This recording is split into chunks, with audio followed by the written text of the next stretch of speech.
Ce sonnet facile qui chaque jour nourrit mes insomnies et les dissipe, s'offre sans objet ni largesse à la nocturne torpeur du rêve inutile.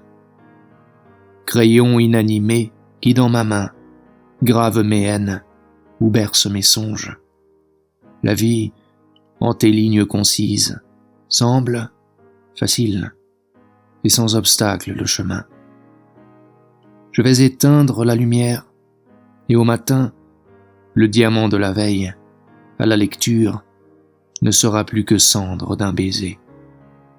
Sonnet, je dois conclure et t'achever, comme la sève de la vie distille, la perfection sereine de la mort.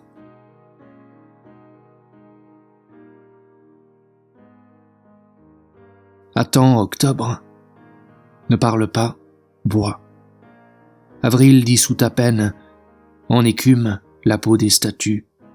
L'arbre des veines chante encore en fleurs. Et voici déjà ton augure au ras des flots, ta brume, qui suspend ses chaînes au plaisir, et ton climat de menthe avec son labyrinthe, où la pensée se perd, et où se creuse le labyrinthe de l'instinct. Ne brûle pas, chaud, ne viens pas rayer par ton annonce le vent d'avril de mon festin. Puisque tu me sais prisonnier de tes filets, et que je suis né soumis à mon rêver vivre, reviens à ce rêve réel dont tu proviens. Laisse-moi toucher la fumée infidèle que je foule. Laisse à ma soif le fruit, le vin, le sein, et à ma rancœur sa dent de venin. Miroir, ne me regarde pas encore, car avril n'est jamais avril dans le désert, et ta nuit m'épie tout au long du jour, afin qu'en te voyant je me regarde mort. Narcisse n'est pas mort d'égolâtrie. Oui, je lui ai appris que tu es incertain, que tu es semblable à l'homme qui te regarde, et qui, se regardant en toi, ne se regarde déjà plus.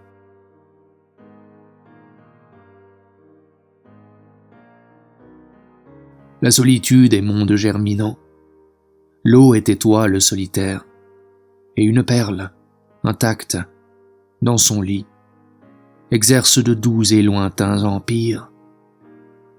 C'est pourquoi je m'arrête, Marie ailée, de même que la nuit aveugle se prolonge, jusqu'à ce qu'elle puisse préciser la vague et plénière physionomie de son amour. Mon amour est un vol de mouette, servante de Dieu et vierge trompeuse, s'abattant de rocs hors d'atteinte et léchée par des mers altières. Nous sommes unis et dissous par tant de choses, et tant de choses nous appellent en leur retrait, que de s'asseoir à l'ombre du bonheur n'est que se résigner à d'infimes abandons.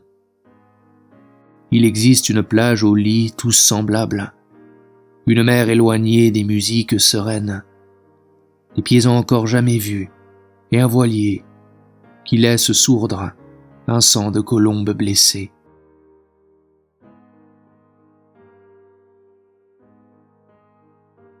D'autres me parlaient de gloire, de durée, mais la fleur dure-t-elle? Sa flamme fraîche, ses feuilles dans la main du vent. La fleur veut danser, seulement danser. L'arbre et ses feuilles durent-ils, vêture qui au vent n'est que rumeur et reflet au soleil? Ce ciel infini au repos est-il celui d'hier, nuage de pierre?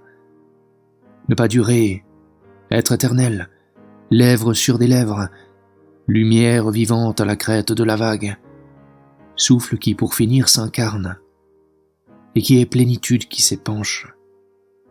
Être pour un instant éternité, vibration jaune de l'oubli. Mais d'autres ne me parlaient pas, et j'écoutais mon silence dans leur silence. Rien n'explique ma mort, car le silence est un miroir où se noient toutes les questions.